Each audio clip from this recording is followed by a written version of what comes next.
যখন মুন্না আমার দিকে বন্দুকটা উঠিয়েছিল তখন ওকে আমার একটা ওয়ার্নিং দেওয়া উচিত ছিল। এই বেটা, এই একদম গুলি চালাবি না।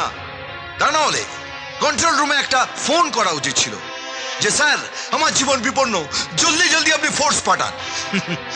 আর তা না হলে ওই প্যাঁচার বাদুড় ওড়ানোর জন্য হাওয়াতে আমাকে গুলি করা উচিত ছিল, এই ঢাপাক ঢাপাক ঢাপাক। ততক্ষণে মুন্না ঘোড়াটা টিপে দিয়ে আমার শ্মশানের টিকিটটা কেটে দিত, আর আপনারা আমাকে শ্মশানে নিয়ে গিয়ে বন্দুকের সালামি দিতেন আর হাফ ডে ছুটি কাটাতেন। ভেবে চিন্তা কথা বলুন, এখানে কেউ আপনার ইয়ার দোস্ত নেই, সবাই আপনার সিনিয়র। আমার 14 পুরুষের ভাগ্য ভালো যে আপনাদের মতো কেউ আমার ইয়ার দোষ নেই।